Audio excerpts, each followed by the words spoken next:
어떤 오디션 프로그램에서 제가 참 감명 깊게 봤던 장면이에요. 여러분 잘 아시는 왜 그 남태평양의 휴양 국가로 유명한 피지, 그분이 피지에서 이제 참가한 성악가였어요. 그분이 그 보니까 그 나라에서 최초로 탄생한 성악가라고 그래요. 우리나라에 이제 배우러 유학을 왔다가 그 오디션 프로그램에 이제 참여를 하게 된 거예요. 근데 좀 놀라웠던 게 뭐냐면 그분이 우리는 거예요. 첫사랑이라는 팝 가곡이었어요. 더 놀라운 건 우리나라 말로 외국인이 우리나라 말로 우리나라 노래를 하는 거예요. 제가 그걸 보면서 마치 그분이 외국인이라는 게 잊혀질 만큼 어쩌면 그렇게 왜 우리말 가사 속에 담겨져 있는 그 느낌, 그 정서를 전혀 어색함 없이 노래로 전달을 해주는 거예요. 그 노래를 들으면서 되게 이렇게 감명 깊었어요. 그 참가자의 노래가 끝나고 심사위원 한 사람이 이렇게 심사평을 하더라고요. 우리나라 사람보다 우리 가사를 더 잘 표현했다.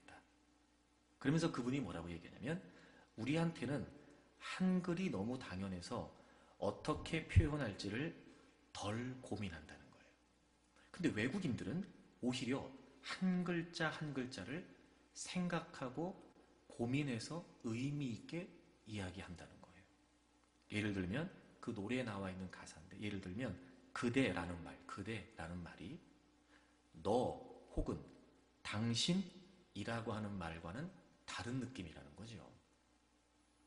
근데 우리는 우리말이니까 너무나 당연하게 하지만 외국인들은 오히려 그 말에 대해서 어떤 때, 어떤 감정, 어떤 정서 고민하면서 표현한다는 거예요.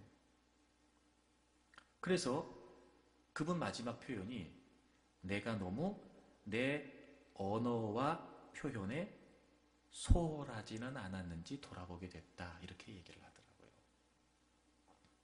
참 인상 깊은 대목이었어요. 나의 언어였기 때문에 표현에 너무 소홀하지는 않았는지, 덜 고민하고 표현하진 않았는지. 제가 그걸 보면서 이런 생각이 들었어요. 예수님, 주님, 하나님. 사실 어찌 보면 이런 단어들은 이미 우리의 단어가 됐어요. 낯설지 않아요. 그리고 우리 사이에서는 너무 당연한 언어가 됐어요. 근데 그러면서 주님이라고 하는 단어, 예수님 혹은 하나님이라고 하는 단어에 담겨있는 의미를 우리가 생각하지 않고 내뱉는 건 아닐까.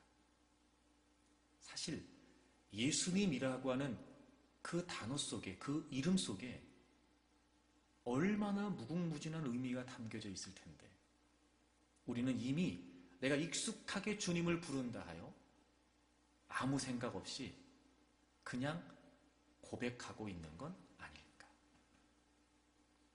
마치 외국인이 우리말로 우리 노래를 하는데도 우리가 듣는데도 감동이 될 만큼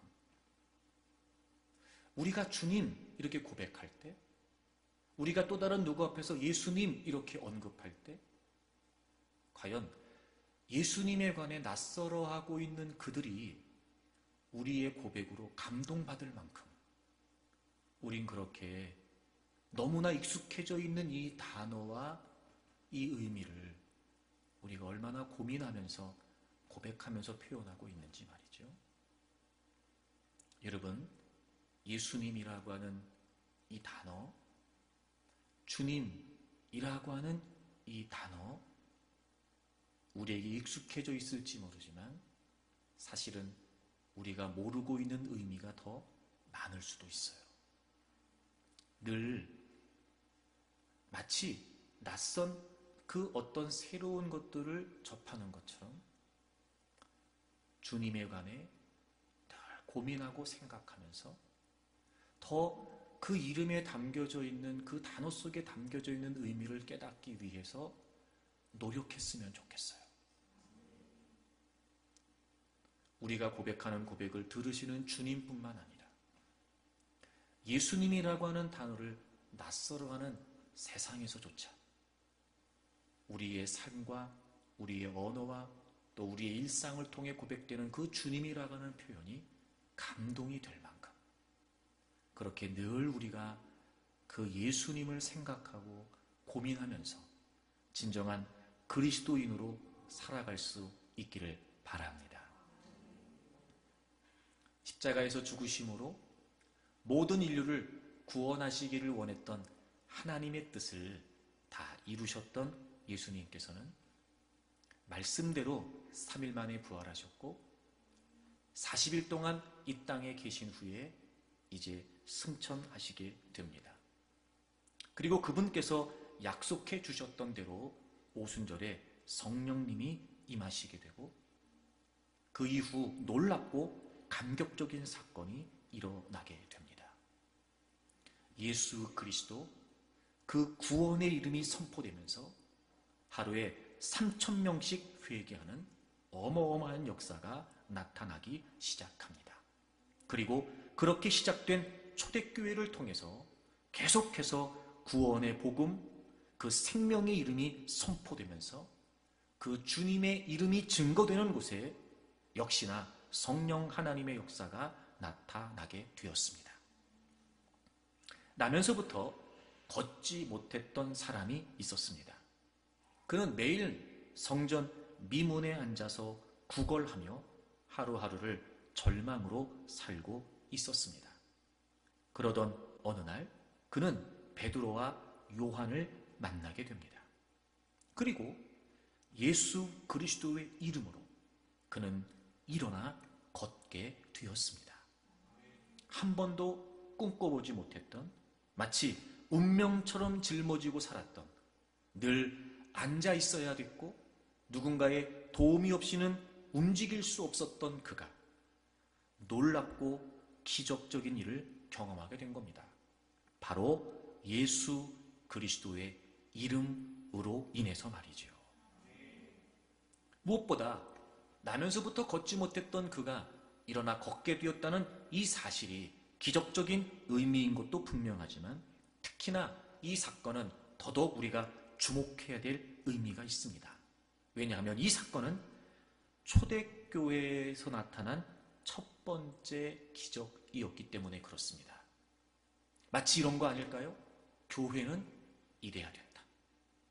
마치 초대교회가 형성되면서 첫 번째 이 기적이 나타났다는 걸 보면 교회의 진정한 모습은 바로 이것이다. 다시 말해 교회는 예수 그리스도의 이름으로 주저앉아있는 세상을 일어나 걷게 하는 치유의 현장이 되어야 한다는 것입니다. 문제없이 사는 사람은 아무도 없습니다. 그래서 모든 사람들은 그 문제 때문에 아우성을 치고 그리고 문제의 해답을 찾기 위해 여기저기 기웃거리고 헤매고 있습니다. 하지만 진정한 해답을 찾는 사람은 없습니다. 더 안타까운 것은 교회를 출입하면서도 여전히 진정한 답을 찾지 못하고 있는 사람들도 있다는 겁니다. 바로 그렇게 문제투성이로 살아갈 수밖에 없는 우리에게 오늘 이 사도행전 3장에 나타난 기적의 이야기는 분명한 해답을 제시해 주고 있습니다. 바로 예수 그리스도의 이름입니다. 물론 육적인 질병을 치유하는 것도 필요합니다. 육적인 고통, 육적인 상처, 아픔, 괴로움 해결받는 것도 필요합니다. 얼마든지 예수 그리스도의 이름으로 치료될 수 있습니다. 그리고 동시에 전인적인, 영적인 그 어떤 이름의 능력으로도 해결될 수 없는 모든 문제들이 바로 예수 그리스도의 이름으로 해결된다는 거죠. 이미 그 예수 그리스도의 이름의 은혜와 능력은 우리에게 주어져 있습니다. 사랑하는 여러분, 먼저 여러분들이 그 예수 그리스도의 이름의 능력을 믿고 여러분이 진정한 치료자로 살아갈 수 있기를 바랍니다. 그리고 그 주님의 이름으로 치유된 여러분 모두 이제 여러분의 삶의 현장에서 그리고 세상의 모든 영역에서 진정한 해답이 되시고 진정한 치유자가 되시는 예수 그리스도의 이름을 선언하고 선포하는 분들이 되시기를 바랍니다. 지난 한 주간 고난주간 또 부활주의를 보내면서 우린 예수 그리스도께서 십자가에서 어떤 일을 행하셨으며 어떤 일을 이루어 주셨는지 그것이 오늘을 살아가는 우리에게 어떤 의미인지를 우리는 함께 나누었습니다. 바로 그 예수 그리스도, 이제 그분의 죽으심과 부활을 믿는 우리가 그분의 이름으로 어떻게 살아야 되며 그분의 이름의 능력이 과연 무엇인지를 다시 한번 오늘 말씀으로 깨닫고 예수 그리스도의 이름으로 나면서부터 걷지 못했던 자가 일어났던 이 놀라운 치유의 역사가 여러분에게 그리고 여러분의 삶의 현장에 여러분을 알고 있는 모든 사람들에게 나타나게 되기를 바랍니다. 그래서 예수 그리스도의 이름의 의미를 차근차근 좀 살펴보려고 합니다. 먼저 여러분, 우리가 좀 이렇게 생각해 볼 필요가 있는데요. 대부분 좋은 병원, 잘 고치는 병원 이 얘기를 하면 사실 치료를 제일 먼저 떠올리게 됩니다. 잘 치료하면 좋은 병원인 거예요. 근데 사실 그보다 하나 더 우리가 먼저 생각해야 될 게 있죠. 치료 이전에 진단이 정확해야 돼요. 그러니까 진단이 정확해야 사실은 치료가 이루어질 수 있는 거죠. 여러분도 잘 아시겠지만 이 진단이 굉장히 중요하기 때문에 요즘은요, 병원들이 홍보할 때 어떤 홍보를 많이 하냐면 자신들의 병원이 보유하고 있는 장비들을 홍보합니다. 아주 고가의 최첨단의 장비들. 그래서 그런 장비들을 통해서 자신들의 병원에 오면 정확히 진단할 수 있다는 거예요. 그러면 당연히 이제 치료 또한 원활해지겠지요. 그러니까 좋은 병원의 전제 조건은 잘 치료한다 이전에 정확히 진단한다가 먼저예요. 이런 말도 있잖아요. 우문우답이다. 질문이 어리석으면 답도 어리석은 거예요. 그러므로 사실 우리는 이 치유에 관해 이야기할 때, 기적에 관해 이야기할 때, 특별히 예수 그리스도의 이름에 관해 우리가 생각해 볼 때 문제가 무엇인지를 잘 살펴볼 필요가 있다는 거죠. 특히 사도행전을 기록하고 있는 누가는 직업이 의사였습니다. 그래서 그는 오늘 본문에 등장하는 이 주인공의 상태에 관해 아주 정확히 기록해주고 있어요. 여러분 2절을 보시게 되면 그는 어떤 사람이었냐면 나면서 못 걷게 된 사람이었어요. 태어나면서부터 못 걸은 거예요. 그러니까 출생을 해서 걸어 다니다가 걷는 게 아무런 문제가 없다가 어떤 사고나 혹은 질병에 의해서 못 걷게 된 것이 아니고 태어나면서부터 걷지 못했다는 거예요. 그러니까 이 걷지 못했다라고 하는 이 상황이 자기의 어떤 그런 잘못이 있다거나 어떤 또 다른 사고라고 하는 상황 때문이 아니고 아예 태어나면서부터 걷지 못했다는 거예요. 문제가 거기에 있었습니다. 태어나면서부터 걷지 못했다. 원래부터 걷지 못했다. 즉 태어나면서부터 문제를 안고 태어난 거예요. 여러분, 이 대목은요, 사실 우리에게 아주 중요한 부분을 알려주고 있습니다. 우리 인간이 그래요. 여러분, 우리 인간은요, 나면서부터 죄인이었어요. 제가 말씀드렸어요. 진단이 정확해야 치료가 된다고요. 그거 아십니까? 우리 인간이 살면서 겪는 모든 문제의 시작은 죄입니다. 우린 나면서부터 죄인이었어요. 이게 우리에게 가장 심각한 문제예요. 다시 말하면 가장 먼저, 가장 우선해서 해결해야 될 우리의 상태가 뭐냐? 우리는 나면서부터 죄인이라는 거예요. 이렇게 왜 뭐 복음을 전한다든지 말씀을 전한다든지 이렇게 대화를 할 때 당신 죄인이십니까? 죄인이라는 걸 인정하십니까? 그러면 어떤 사람들은 쉽게 그럼요, 저는 죄인입니다 라고 이야기할 때가 있어요. 근데 조금 이야기를 나눠보면 그분들이 죄인이라고 말하는 건 그 시점으로부터 시작해서 내가 어떤 죄를 지었는지를 자꾸 기억하는 거예요. 생각해보니까 뭐 이런저런 잘못도 한 것도 있고 무슨 법규를 어긴 것도 있고 거짓말 한 것도 있고, 그러니까 그 지난날의 모든 죄를 막 기억해내면서 그래 맞아 내가 죄를 짓기는 졌어, 그래요 나는 죄인이에요 라고 말하는 경우가 대부분이에요.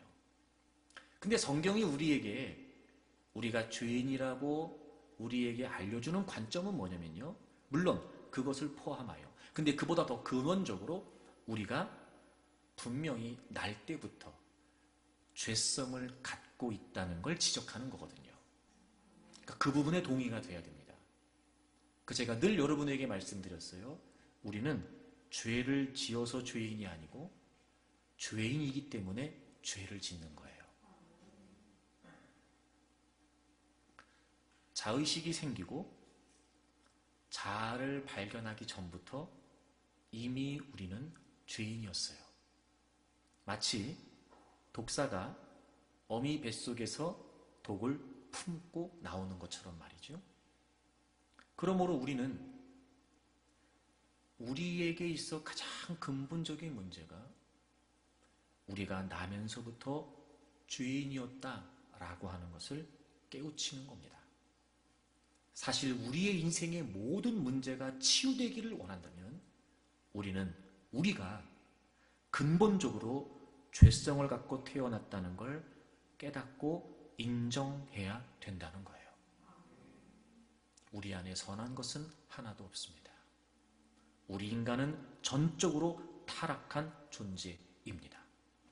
오죽하면 바울 사도 같은 사람이 자신 안에 있는 선한 마음과 자신 안에 있는 죄악된 마음이 끊임없이 충돌하는 가운데 자신의 실존에 관해 고백하지요. 오호라 나는 곤고한 사람이다. 여기에서 이 곤고하다라고 하는 표현은 비참하다, 참혹하다 이런 뜻이에요. 원래부터 죄성을 품고 있기 때문에 때로는 내 의지와 내 결단과 상관없이 끊임없이 죄를 향해 가고 있는 자신의 실존을 깨닫고 고백하지 않을 수 없었던 거죠.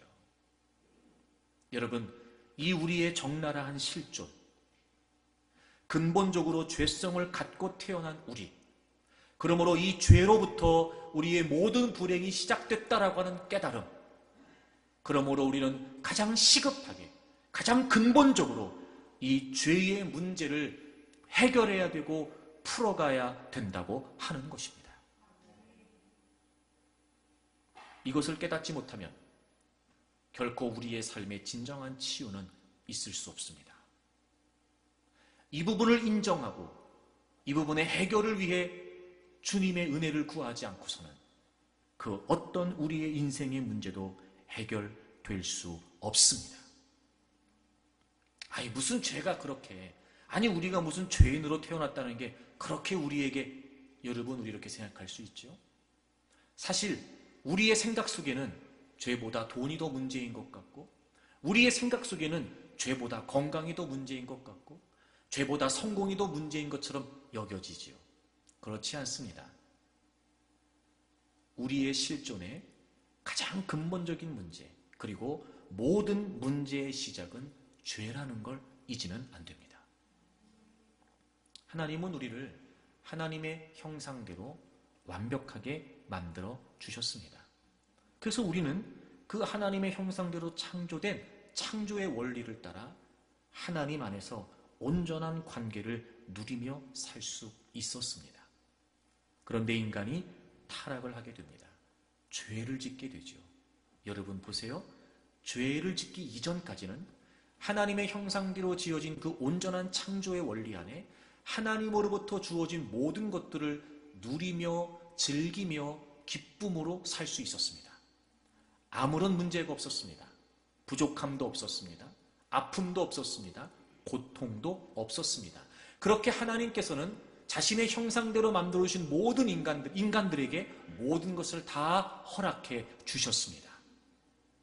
그런데 인간이 죄를 짓고 타락함으로 말미암아 그 모든 것들을 잃어버리게 되었다는 거예요. 마치 물을 떠난 물고기처럼 말이죠. 마치 뿌리가 뽑혀진 나무처럼 말입니다. 도무지 삶을 이어갈 수 없는 모든 고통과 아픔과 불행이 죄를 지으면서부터 시작됐다는 겁니다. 여러분, 그도 그럴 것이. 자, 야고보서 1장을 찾아보세요. 야고보서 1장.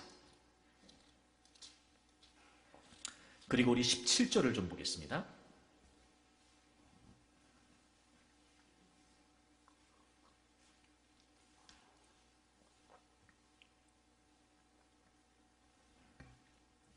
야고보서 1장 17절입니다. 신약성경 372페이지인데요. 우리 한번 다 같이 읽겠습니다. 야고보서 1장 17절 같이 읽겠습니다. 온갖 좋은 은사와 온전한 선물이 다 위로부터 빛들의 아버지께로부터 내려오나니 그는 변함도 없으시고 회전하는 그림자도 없으시니라. 아멘. 여러분, 온갖 좋은 은사와 온전한 선물이, 여기에서 은사라는 말과 선물이라고 하는 말은 같은 단어예요. 준다라고 하는 동사에서 파생된 같은 단어입니다. 온갖 좋은 것들, 온전한 것들, 이게 다 누구로부터 와요? 위로부터 빛들의 아버지께로부터 온다는 거예요. 빛들의 아버지, 여러분 이게 무슨 말일까요? 즉 모든 빛을 창조하신 하나님, 창조주 하나님을 의미해요. 여러분, 하나님이 모든 피조물을 창조하시고 인간을 창조하셨을 때 그 하나님의 창조는 완전했습니다.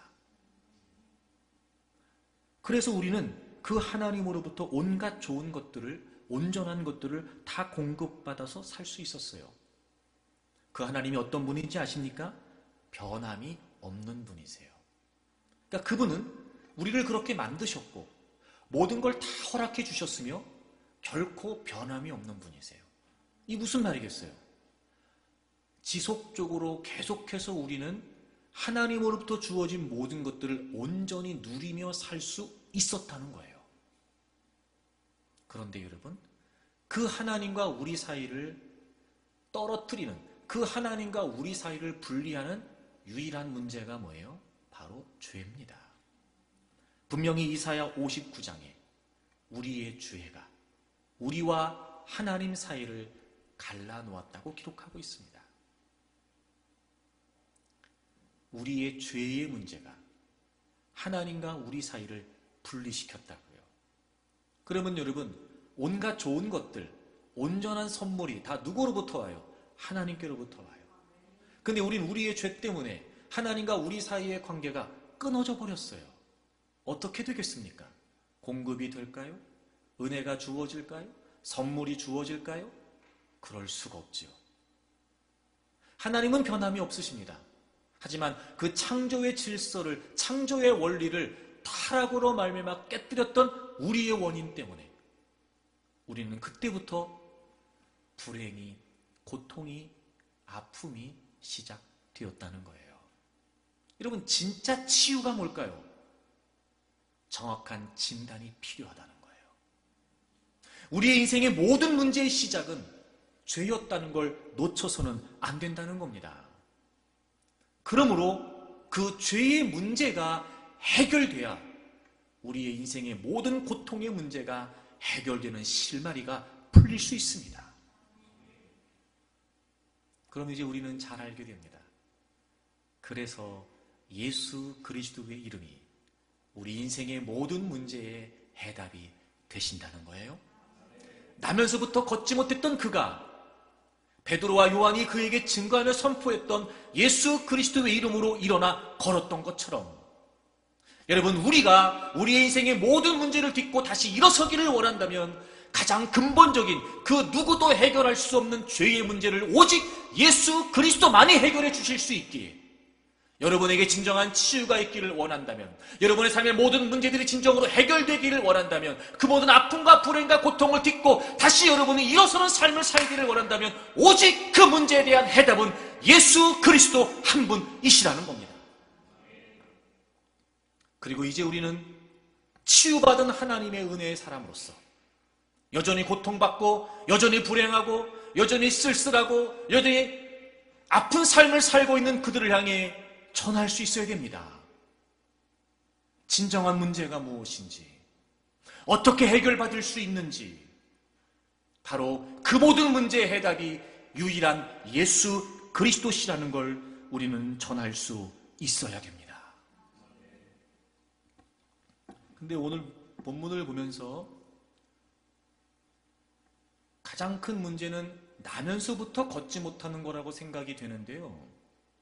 진짜 더 큰 문제가 여기에 있는 것 같아요. 좀 우리가 상황을 좀 한번 이렇게 좀 생각해 볼까요, 여러분? 마스크를 쓰고 있다고 자꾸 눈 감지 말고.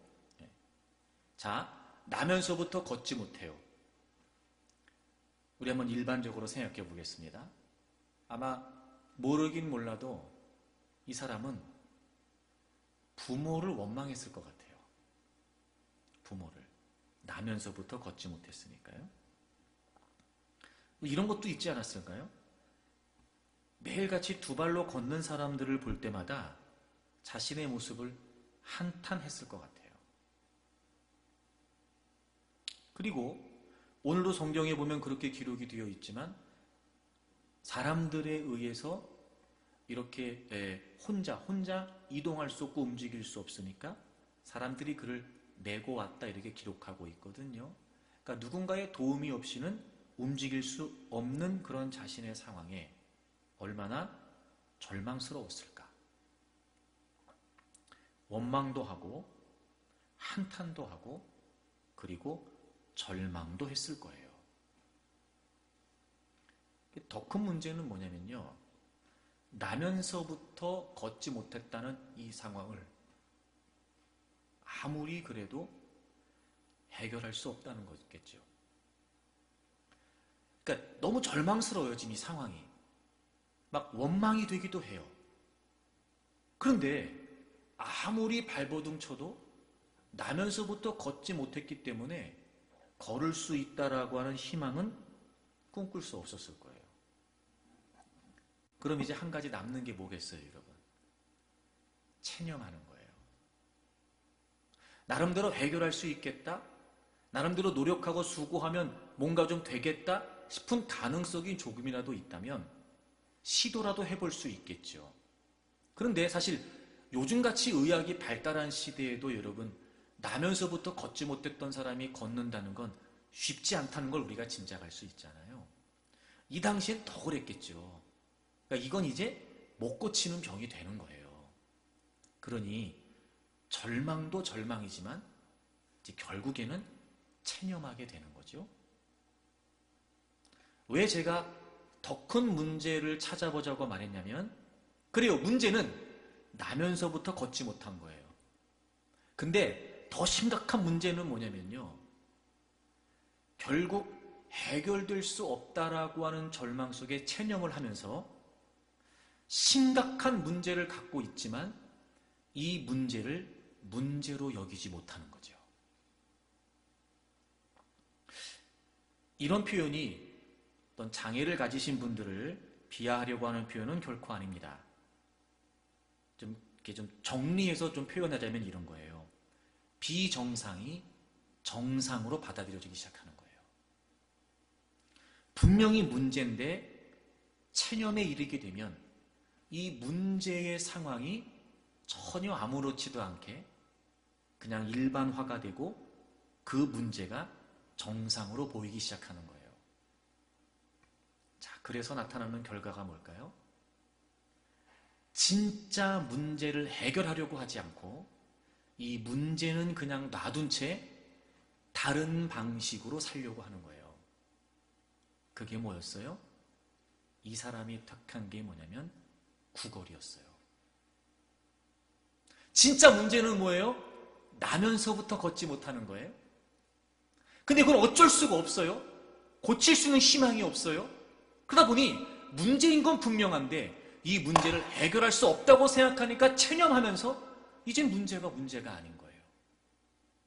그러니 더 이상 일어나려고 하지 않아요. 고치려고 하지 않아요.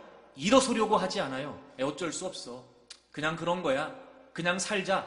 그리고 이 사람이 나름대로 선택한 삶의 방식이 뭐예요? 일어나려고는 하지 않고 그저 주저앉아서 뭐 하는 거예요?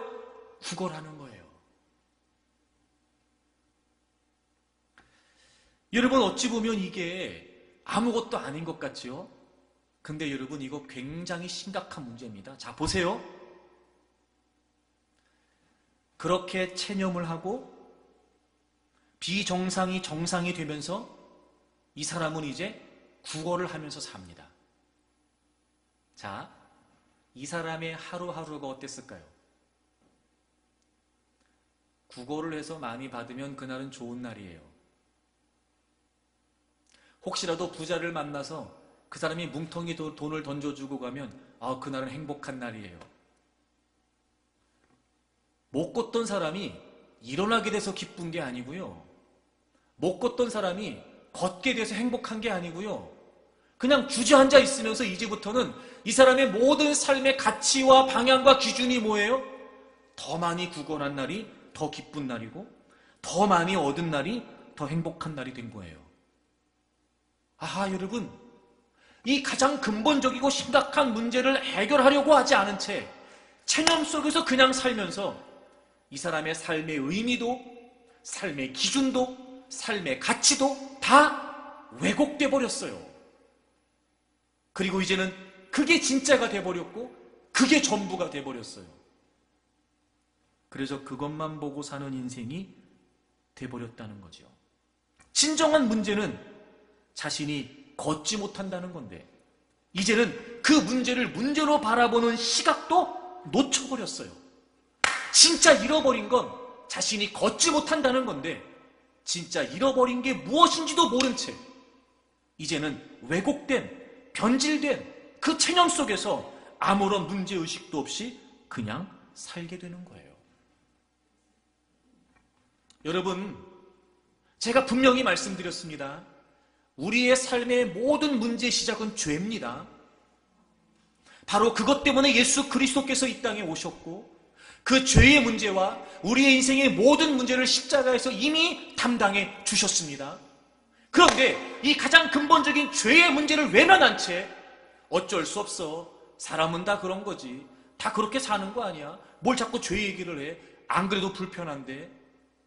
만약에 여러분 우리가 계속해서 피하고 회피하면 그 근본적인 문제의식을 놓쳐버리게 되면 여러분 우리의 삶의 진정한 가치와 의미가 왜곡되어 버립니다. 그리고 우리는 진짜 뭐가 필요한지 우리가 잃어버린 게 뭔지 우리가 뭘 해결해야 되는지도 모른 채 가짜 세상 속에서 가짜 진리 속에서 가짜 가치 속에서 아무런 문제가 없는 것처럼 살아간다는 겁니다. 나면서부터 걷지 못했다는 것도 문제인데 그거보다 더 큰 문제가 뭐예요? 체념하면서 가짜 세계 속에 살게 되는 거예요.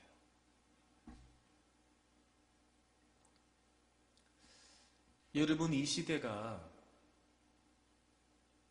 진정으로 놓치고 있는 게 뭐냐면요. 하나님의 말씀을 기준으로 옳고 그름이 무너졌다는 거예요.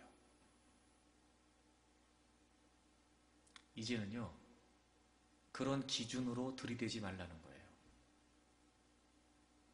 내 생각이 무조건 옳고 내 판단이 무조건 옳으니까 내가 한 행동에 관해서 얘기하지 말라는 거예요.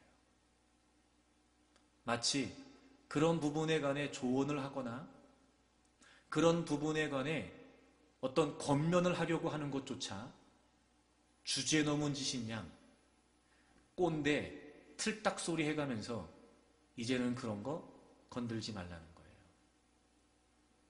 왜 이렇게 됐을까요?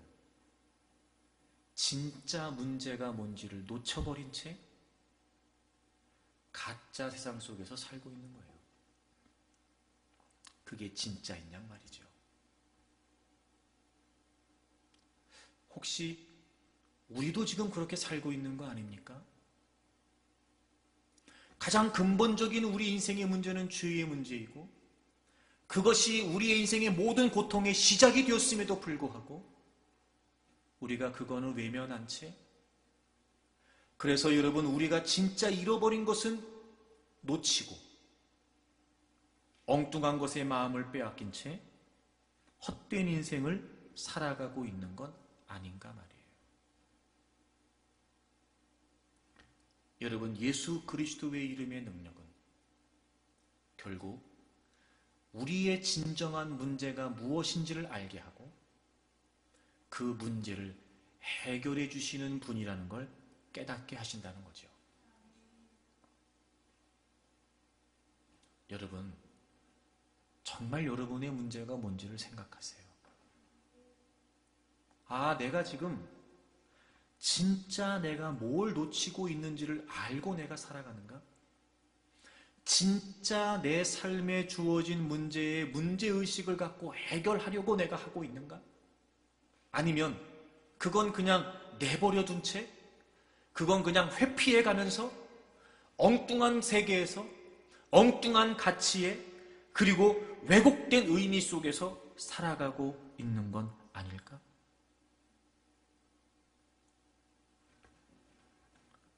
게다가 여러분, 오늘 이 본문에 등장하는 주인공이 말입니다. 나면서부터 걷지 못했는데 그가 누군가에 의해 옮겨져서 구걸하고 있는 곳이 어디냐면 성전 문 앞이었어요. 여러분 2절을 다시 한번 보시겠어요? 오늘 본문. 나면서 못 걷게 된 이를 사람들이 메고 오니 이는 성전에 들어가는 사람들에게 구걸하기 위하여 날마다 미문이라는 성전문에 뒀다 이렇게 되어 있어요. 아, 그러니까 이 사람이 결국 그런 문제의식을 상실한 채 매일같이 구걸을 하면서 앉아 있었던 곳이 어디였냐면 성전 문 앞이었어요. 성전 가까이에 있었다고요, 여러분. 자, 이 사람의 나이가 약 40여 세라고 성경에 기록하고 있습니다. 여러분 이런 생각할 수 있어요? 아, 그러면은요, 어쩌면 이 사람이 구걸하기 위해 앉아 있을 때 그 성전에 드나드셨던 예수님을 만났을지도 몰라요. 예수님을 지나쳤을지도 몰라요. 성전에 있어요, 여러분. 성전에 굉장히 가까이 있어요. 충분히 우리는 예상할 수 있죠. 주님이 성전을 드나드셨으니까 말입니다. 어쩌면 그가 구걸하러 앉아있기 위해 성전 문 앞에 있을 때 주님을 봤을 수도 있어요. 여러분 놀랍지 않습니까? 여러분 주님은요, 공생의 사역 기간 동안 수없이 많은 병자들을 고쳐주셨어요. 너무나 주옥 같은 말씀들을 전해주셨죠. 근데 이 사람은 말이죠, 여전히 지금 성전 미문 앞에 앉아서 뭐 하고 있어요? 구걸하고 있어요. 왜 그랬을까요? 진짜 문제가 뭔지를 놓쳤기 때문에 그 문제를 해결하려고 하는 관심이 없었던 거예요. 사실은 제일 비극적인 대목은 바로 여기에 있죠. 만약에 자신이 걷지 못한다는 사실, 물론 이 당시를 충분히 생각하면 얼마든지 절망 속에서 체념하고 살 수밖에 없다는 걸 알게 되지만, 그럼에도 불구하고 그가 늘 그분 앞에서 문제의식을 가지고 그래도 여전히 고치기를 원하는 이 병을, 이 문제를 해결하기를 원하는 마음이 있었다면 여러분, 늘 성전 문 앞에 드나드는, 성전 문 앞에 있으면서 자신의 병을 고치기를 원하는 관심이 있었다면 얼마든지 기회는 있지 않았을까. 하지만 여러분, 나면서부터 걷지 못했던 이 사람에게는 관심이 그게 아니었어요. 그냥 구걸이었어요. 여러분, 정확한 진단이 있어야 치료가 있습니다. 어쩌면 여러분, 우리도 지금 이 성전 문 앞에 앉아있는 이 사람과 같은 모습은 없을까요? 누가 보기에는 우리는 교회에 나오니까, 하나님을 믿으니까 가장 하나님과 가까운 것 같고, 그럼에도 불구하고 정작 우리의 관심이, 진정으로 우리가 관심을 갖고 그래서 우리의 근본적인 문제를 풀어가면서 진짜 우리의 삶을 치유할 수 있는 분이 주님밖에 없다, 이것이 아니고 우리가 왜곡된 가치와 또 변질된 삶의 의미 속에서 온통 우리의 관심이 거기에만 있다면 성전 가까이에서 앉아 구걸하고 있는 이 사람과 우리가 다를 바가 뭐가 있겠냔 말이에요. 여러분, 오늘도 우리가 예배하고 있습니다. 우리의 관심은 무엇입니까? 정말 내 영혼에 대한 관심, 정말 내 존재에 대한 관심, 과연 우리가 여기에 마음을 두고 있습니까? 아니면 우리가 산다는 것이 이유가 되어 여전히 놓이는 가장 근본적인 문제는 문제의식조차 상실한 채 덮어놓고 외면하고 회피하면서 그저 오늘도 내가 교회에 나왔으니까 뭔가 내가 원하는 걸 좀 얻을 수 있을까? 은혜라고 하는 미명하에 뭔가 좀 내가 바라는 것들을 좀 얻을 수 있을까? 여러분, 그 생각만 하고 있는 건 아니냔 말이에요. 우리가 이제까지 수없이 많은 예배를 드리면서 정말 진정으로 영혼에 대한 관심, 영적인 의식을 가지고 하나님 앞에서 그분의 빛이, 그분의 은혜가, 그리고 그분의 영광이 우리의 영혼을 만져주시고 진정으로 우리의 삶을 치료해 주시기를 원하는 마음을 품고 있는지 말이에요. 사랑하는 여러분, 오늘도 예배 자리에 있는 여러분의 관심은 과연 어디에 있습니까? 결국 이렇게 되는 거 아닐까요? 하나님이 살아계시다고는 하지만 사실 우리는 하나님 없이 사는지도 모르죠. 왜냐하면 진정으로 주님이 무엇 때문에 우리에게 계신지를 우리는 지금 놓치고 있으니까요. 여러분, 예수 그리스도의 힘이라는 건 그저 우리가 원하는 대로 무엇이 주어지는 도깨비 방망이가 아닙니다. 적어도 왜 그분의 이름이 필요한지, 왜 그분의 능력이 우리에게 있어야 되는지, 도대체 그분의 이름의 능력이 우리에게 어떤 의미가 되는지를 분명히 우리가 깨닫지 못한다면 주문처럼 예수 그리스도의 이름을 부르는 것이 무슨 의미가 있겠습니까? 여러분, 이제 분명히 그분의 이름 앞에서 우리의 진정한 문제를 끄집어내야 됩니다. 물론 이미 예수 그리스도께서는 우리의 모든 죄를 십자가에서 담당하시고 다 해결해 주셨습니다. 이제 우리는 그분의 공로로 말미암아 거룩한 하나님의 백성이 되었지요.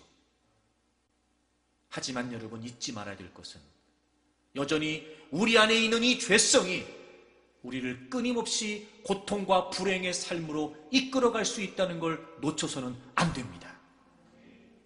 제가 더 직접적으로 얘기해 볼까요? 돈이 없어서가 아닙니다. 건강하지 못해서가 아닙니다. 더 좋은 직장에 다니지 못해서가 아닙니다. 더 높은 자리에 올라가지 못해서가 아닙니다. 우리의 삶의 진정한 아픔, 고통, 불행은 죄의 문제에 있다는 걸 놓쳐서는 안 됩니다. 그러므로 우리에게 정말 절실한 예수 그리스도의 이름의 은혜와 능력은 바로 우리의 모든 죄를 해결해 주셨고 오늘도 내가 거룩한 하나님 백성으로 살아갈 수 있게 하는 능력이 되고 힘이 되니까 여러분, 우리는 오늘도 예수 그리스도의 이름을 의지해야 된다는 거예요. 다시 말해 주님 없이는 살 수 없습니다. 내가 아무리 체념하고 문제의식을 갖지 못한 채 엉뚱한 가치 속에 살고 있다 하더라도, 그래서 마치 지금은 주님이 없어도 돈이 있으면 될 것 같고 주님이 안 계셔도 내가 원하는 것만 주면 내가 살 수 있게 여겨질지 모르지만, 아니요, 그렇지 않습니다. 주님이 계시지 않으면, 주님이 분명하지 않으면, 예수 그리스도의 이름이 확실하지 않으면 여전히도 그 속에서 또 고통스럽고 그것 때문에 또 불행한 인생을 우리는 살 수밖에 없다는 겁니다.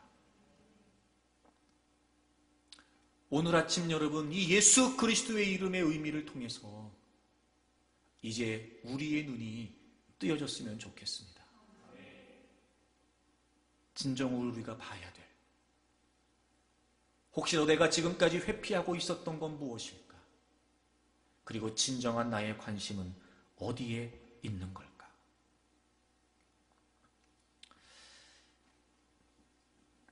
이 바이러스 사태가 지속되면서 여러 많은 생각을 좀 갖게 되는데요. 여러분 각자에게도 이 상황을 통해 하나님이 주시는 메시지가 다 있으실 거라고 생각이 됩니다만, 저는 이런 마음이 들더라고요. 지금 우리가 살고 있는 이 시대는 어떤 과학기술이 고도로 발달된 시대입니다. 예전에 이렇게 막 공상과학 영화에서나 봤을 법한 그런 인공지능.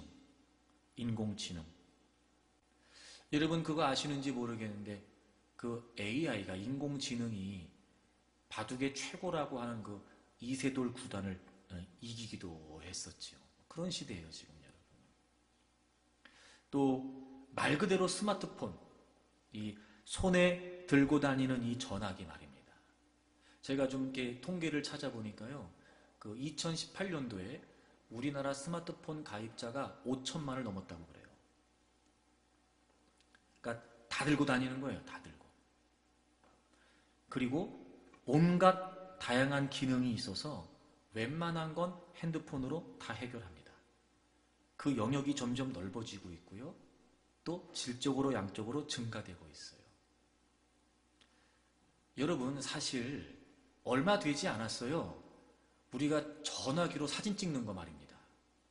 상상이나 했습니까 여러분? 전화기로 사진을 찍는다니.